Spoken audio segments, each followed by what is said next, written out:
अस्सलाम वालेकुम दोस्तों, क्या हाल हैं? ठीक ठाक। मैं हूँ अतांजुम, इटली से आपसे मुखातिब हूँ और नए व्यूवर्स के लिए तारुफ ज़रूर देता हूँ। मैं पाकिस्तान लाहौर से मेरा ताल्लुक़ है और मेरी कोशिश होती है कि सच्चे वाक़यात आप तक पहुँचाऊँ। तो आज का एक सच्चा वाक़या है जो हिंदुस्तान के मुग़लिया बादशाह शहनशाह उनका एक वाक़या है, एक बादशाह का और उसके वज़ीर का। ये वाक़या मुझे भेजा है पाकिस्तान के शहर रहीम यार ख़ां से ज़फ़रुल्लाह, एक हमारे दोस्त हैं। उन्होंने कहा कि मेरा ये वाक़या आप अंजुम साहब आप प्लीज़ शेयर कर दें। तो मैंने ये वाक़या सुना, मुझे दिलचस्प लगा तो आपकी खिदमत में पेश कर रहा हूँ। तो ये वाक़या है, बादशाह सलामत का दरबार लगा हुआ था। बहुत ही अजीम शहनशाह थे वो अपने दौर के। वो अपने दरबार में बैठे हुए थे और उनके जो वज़ीर थे वो बहुत ही अक्लमंद, दाना, समझदार और हर किस्म के फ़ैसलों में बादशाह की वो मदद करते थे। तो बादशाह सलामत ने अपने दरबार पर नज़र मारी तो तमाम जो कुर्सियाँ थी उस पर तमाम वज़रा बैठे हुए थे और दरबार के मोअज़्ज़िज़ लोग बैठे हुए थे। बादशाह देखते देखते देखते अचानक बादशाह के जहन में एक चीज़ पैदा हुई और उसने कहा अपने वज़ीर से, वज़ीर, मैं आपसे एक काम करवाना चाहता हूँ, मुझे उम्मीद है वो काम आप ज़रूर करेंगे। उसने कहा, जहाँ पनाह आप बताएं, मैं इंशाअल्लाह कोशिश करूँगा पूरा करूँ। उसने कहा, यार मेरे जहन में अभी अभी ख्याल पैदा हुआ है कि मैं हर वक्त समझदार, दाना, अक्लमंद लोगों के अंदर रहता हूँ। मुल्क के बेहतरीन समझदार लोग हर वक्त मेरे दरबार में मौजूद होते हैं। मेरी ख्वाहिश पैदा हुई है कि मैं इस मुल्क के सबसे बड़े बेवकूफ़ जो हैं, मैं उनको भी मिलना चाहता हूँ। क्या तुम मेरे लिए इस मुल्क के सबसे बड़े 6 बेवकूफ़ पेश कर सकते हो? मैं तुम्हें इसके लिए 1 महीने का टाइम देता हूँ। उसने बादशाह की तरफ देखा, मुस्कुराया। उसने कहा, बादशाह सलामत, 1 महीना तो बहुत ज़्यादा है। मैं आपको कोशिश करता हूँ चंद दिनों में ही वो 6 आदमी पेश करता हूँ। बादशाह बहुत खुश हुआ। उसने कहा, हाँ वज़ीर, मुझे तुमसे यही उम्मीद थी। ठीक है, आप जितनी जल्दी पेश करोगे मुझे उतनी ही खुशी, ज़्यादा खुशी होगी। उसने कहा, जी ठीक है। ये कह के जो वज़ीर था वो निकल गया। वो अपने घोड़े पे बैठा और इलाके के दूर दराज इलाकों में निकल गया। एक खेतों के पास से गुजरते हुए क्या देखता है कि एक आदमी अपने गधे पे बैठा चला आ रहा है और गधे के ऊपर वो खुद बैठा हुआ था और उसके सर पे बहुत ही बड़ा गट्ठा घास फूस का रखा हुआ था और वो चलता हुआ आ रहा था गधे के ऊपर। और गधा बेचारा उस बोझ से बड़ा तंग था। एक तो जो उसके ऊपर बैठा हुआ था वो बड़ा मोटा था, ऊपर से उसके पास घास फूस का गट्ठा वो भी वजनी था। वजीर ने उसको देखा और देखते ही उसकी समझ में आ गई कि ये तो कितना बेवकूफ़ आदमी है कि गधे पे खुद बैठा हुआ है, गट्ठा सर पे रखा हुआ है। खैर, उसने कहा, भाई बात सुनो, 1 मिनट मैं तुमसे बात करना चाहता हूँ। उसने कहा, जी जी जी हुजूर। क्योंकि वो सरकारी ताज पहना हुआ था, वज़ीर था, इसलिए लोग फ़ौरन ही सहम गया, वो आदमी सहम गया।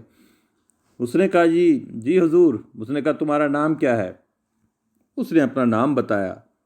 उसने कहा, ये तुम क्या कर रहे हो? तुमने ये सर पे इतना बड़ा गट्ठा क्यों रखा हुआ है? उसने कहा, जनाब, बात यह है कि मैं अपने गधे से बहुत प्यार करता हूँ और मैं नहीं चाहता कि ये गट्ठा जो है घास फूस का मैं इसकी पीठ पर रखूँ। तो इसका वज़न कम करने के लिए कि मेरे गधे पे इस गट्ठे का वज़न भी ना पड़े, मैं भी बैठा हुआ हूँ, तो मैंने ये वज़न खुद उठा लिया है अपने सर पर। ये सुनकर वज़ीर मुस्कुराया, उसे समझ में आ गई और उसने कहा, ठीक है, अगर तुम मेरे साथ चलो तो मैं बादशाह सलामत से तुम्हें बहुत सारा इनाम दिलवा सकता हूँ। तुम बहुत अच्छे आदमी और तुम मेरे साथ अपना दरबार में चलो। वो बड़ा खुश हो जाता, कहता, वाकई? कहने लगा, हाँ ठीक है। वो उसके साथ चल पड़ा। वो अपने गधे के साथ और वो अपने घोड़े पे आहिस्ता आहिस्ता चलते जा रहे होते हैं। आगे थोड़ा सा आगे जाके दो आदमी जो लकड़हारे थे, लकड़ियाँ काटने वाले, वो आपस में गुत्थम गुत्था हुए पड़े तो एक दूसरे को धक्के मुक्के लाते मार रहे थे। तो वज़ीर जब करीब पहुँचा उसने कहा, ठहरो, ये क्या कर रहे हो, तुम क्यों आपस में लड़ते हो, किस बात पे लड़ते हो? वो एकदम से वज़ीर को देख के खड़े हो गए। उन्होंने कहा, जनाब अली, बात यह है कि ये कहता है मैं तेरी गाय को मेरा शेर जो है तेरी गाय को खा जाएगा, लिहाजा मैं अपनी गाय को बचाना चाहता हूँ और ये मेरी गाय को चाहता है कि इसका शेर खा जाए। उसने कहा, क्यों भाई, तुम क्या कहते हो? कहता, हाँ बादशाह सलाम, हाँ जनाब जनाब अली, मैं चाहता हूँ कि इसकी गाय मुझे पसंद नहीं और मेरा शेर जो है इसकी गाय को खा जाए। उसने कहा, अच्छा ये तो बताओ, तुम लड़ तो रहे हो, तुम्हारी गाय कहाँ है और तुम्हारा शेर कहाँ है? तो वो कहता है, दोनों कहते हैं, हमने अभी थोड़ी देर पहले दुआ मांगी है रब से कि मुझे एक शेर दे दे, ये दुआ मांग रहा था कि मुझे एक गाय दे दे। तो जब हमें मिलेगा शेर तो मेरा शेर इसकी गाय को खा जाएगा। ये बात उन्होंने करी वज़ीर से। वज़ीर देख के बड़ा हैरान हुआ। उसने कहा, यार कैसे बेवकूफ़ आदमी है कि अभी दुआई मांगी है, ना इसके पास शेर है ना उसके पास गाय है, और ऐसे गुत्थम गुत्था हो रहे हैं। ये बात करते करते वो फिर लड़ना शुरू हो गया। उसने कहा, ठहरो ठहरो ठहरो, तुम बहुत अच्छे आदमी हो, तुम दोनों ऐसा करो, मेरे साथ महल में चलो, बादशाह सलामत से मैं तुम्हें बहुत इनाम दिलवाऊंगा। वो कहते हैं, वाकई हमें इनाम मिलेगा? उसने कहा, हाँ तुम बड़े अच्छे आदमी हो, तुम मेरे साथ चलो। कहने लगे, ठीक है। अब जनाब 3 हो गए। फिर वो निकला, उनको तीनों को लेके अपने घर गया वज़ीर। उसने उन तीनों को वहाँ छोड़ा। उसने कहा, देखो आज की रात यहाँ गुजारो, कल मैं तुम्हें बादशाह के महल में पेश करूँगा और तुम्हें बहुत इनाम इकराम दिलवाऊँगा। वो बड़े खुश हो गए। उसके बाद वज़ीर जो था वो दोबारा निकल गया घोड़े पे। इसी तरह घूमते घूमते फिरता जा रहा था। तो क्योंकि शाम हो चुकी थी, अंधेरा छा चुका था, वो एक बाग के पास से गुजर रहा था। तो बाग के पास से जब गुजर रहा था तो क्या देखता है कि एक आदमी जहाँ पे रोशनी हो रही थी, वो मतलब है जो उस दौर में जो लैंप जलता था या दिए जलते थे, जिस तरीके से भी रोशनी की जगह थी बाग के अंदर, वो रोशनी हो रही थी। वहाँ पे एक आदमी ढूंढ रहा था कुछ फूलों की क्यारियों के अंदर। उसने कहा, भाई क्या बात है, तुम रात के टाइम यहाँ क्या ढूंढ रहे हो? उसने कहा, जी मेरी यहाँ पे एक बड़ी ही कीमती अंगूठी है, वो गुम हो गई है, वो मैं ढूंढ रहा हूँ, तो क्या तुम मेरी मदद करोगे? वज़ीर से उस आदमी ने कहा जो अंगूठी ढूंढ रहा था। उसने कहा, भाई बात है, मैं मदद तो कर दूंगा, लेकिन आप ये बताओ आपकी अंगूठी गिरी कहाँ थी? तो उसने दूर एक दरख्त था अंधेरे के अंदर, उसने कहा, जी मेरी अंगूठी वहाँ गिरी थी दरख्त के नीचे।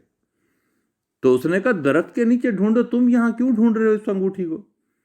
वो कहने लगा, भाई बात यह है कि वहाँ तो अंधेरा है, वहाँ तो मिलेगी नहीं, यहाँ पे रोशनी है, लिहाजा मैं यहाँ ढूंढ रहा हूँ कि यहाँ मिल जाएगी मेरी अंगूठी। वज़ीर उसकी शक्ल को देख के हंसा और मुस्कुराया। उसने कहा, ठीक है, चौथा मिल गया। उसने कहा, भाई बात यह है कि इस अंगूठी को तुम भूल जाओ, तुम मेरे साथ चलो, मैं सुबह तुम्हें बादशाह के महल में पेश करूँगा और बादशाह से तुम्हें इतना इनाम दिलवाऊँगा कि तुम बहुत खुश हो जाओगे और कई अंगूठियाँ तुम्हें मिल जाएंगी। कहना, वाकई मुझे ऐसा मिल जाएगा इनाम? उसने कहा, हाँ आप बहुत अच्छे आदमी हो, मेरे साथ चलो। वो जनाब वज़ीर के साथ चला जाता है। सुबह दरबार लगता है बादशाह का, तो वज़ीर जो है चारों आदमियों को लेके दरबार के अंदर पहुंच जाता है। दरबार में जब पहुंचता है तो खैर बादशाह सलामत बड़ी शान शौकत से अपनी जगह पे बैठे होते हैं। वज़ीर आने की इजाज़त मांगता है तो बादशाह सलामत उसे इजाज़त देते हैं, पेश हो जाता है। तो बादशाह कहता है, या अपना वज़ीर, तुम तो बड़ी जल्दी आ गए, क्या तुमने वो ढूंढ लिए? उसने कहा, जी हुजूर, मैंने वो ढूंढ लिए। और उसने वज़ीर ने बादशाह को एक एक आदमी की कहानी सुनाई। गधे वाले की भी कहानी सुनाई जो बोझ सर पे उठाए हुए था और समझ रहा था कि गधे पे इसका वज़न नहीं जा रहा। इसी तरह वो शेर और गाय वाले की कहानी सुनाई कि जिनके पास ना शेर था ना गाय थी, لیکن ایک دوسرے کو بری طرح مار رہے تھے کہ شیر اس کی گائے کو کھا جائے گا۔ اسی طرح اس نے انگوٹھی والے کی کہانی سنائی کہ اس کی انگوٹھی گری تھی اندھیرے میں اور وہ ڈھونڈ روشنی والی جگہ پہ رہا تھا، کیونکہ یہاں روشنی اسے انگوٹھی مل جائے گی۔ اس نے بادشاہ کو چاروں کی کہانی سنا دی۔ بادشاہ بہت خوش ہوا، بڑا ہنسا، مسکرایا۔ اس نے کہا واقعی وزیر، تو نے واقعی بڑی سمجھداری سے اتنے بڑے بے وقوف چار ڈھونڈ دیے، لیکن یار بات یہ کہ یہ میں تو تجھے 6 کا کہا تھا، یہ تو صرف 4 ہیں۔ اس نے کہا بادشاہ سلامت، 5واں بے وقوف سب سے بڑا میں ہوں۔ اس نے کہا یہ کیا بات کر رہے ہو؟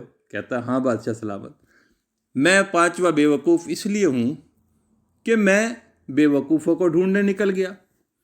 یہ کون سا کام تھا؟ میں بھی تو بے وقوف بن گیا نا، میں بے وقوف بن کے ان کو ڈھونڈنے چلا گیا۔ اس نے کہا اچھا اگر تم کہتے ہو تو ہنسنے لگ گیا بادشاہ۔ اچھا اب یہ بتاؤ کہ 6واں بے وقوف کون ہے؟ اس نے کہا بادشاہ سلامت، جان کی اگر امان ہو تو میں 6 بے وقوف کا نام بتاؤں۔ بادشاہ نے کہا ہاں ہاں بالکل بتاؤ۔ اس نے کہا بادشاہ سلامت، سب سے بڑے 6 بے وقوف آپ ہیں اس سلطنت کے۔ وہ اس لیے کہ آپ اس ملک کے بادشاہ ہیں، اور آپ کے دماغ میں کیا چیز سوجی؟ بے وقوفوں کے بارے میں سوج گئی، تو لہٰذا یہ تو سب سے بڑی بے وقوفی ہے کہ ایک سلطنت کا بادشاہ، ملک کو چلانے والا، اور اس کو سوجی تو کیا سوجی کہ بے وقوف ڈھونڈے جائیں۔ تو میری جان کی امان ہو تو 6 بے وقوف آپ خود ہیں سب سے بڑے۔ بادشاہ کیونکہ اپنے وزیر سے بہت پیار کرتا تھا اور اس کی عقل مندی کا متعارف تھا، وہ اس بات پہ بہت ہنسا، زور زور سے ہنسا۔ اس نے کہا بالکل، تم نے یہ بات بالکل صحیح کی، 6 بے وقوف میں خود ہو گیا۔ تو دوستو یہ کہانی تھی، بڑی دلچسپ کہانی تھی، اور جن بے وقوفوں کا ان میں ذکر کیا ان کے آپ نے وہ واقعات سنے تو آپ کو ضرور ہنسی آئے گی۔ تو اللہ آپ کو خوش رکھے سب کو، اور میری بہت ساری دعائیں آپ کے لیے، اور مجھے دعاؤں میں ضرور یاد رکھا کریں، اور اپنے لائکس، اپنے کامنٹس ضرور دیا کریں، اور سبسکرائب ضرور کیا کریں مجھے، تاکہ میں آپ کے لیے اچھی اچھی چیزیں، اچھے اچھے واقعات لے کے آتا رہوں۔ تو میں بہت شکر گزار ہوں رحیم یار خان سے ظفر اللہ صاحب کا، اور آپ سب کا جنہوں نے اس کہانی کو سنا۔ السلام علیکم۔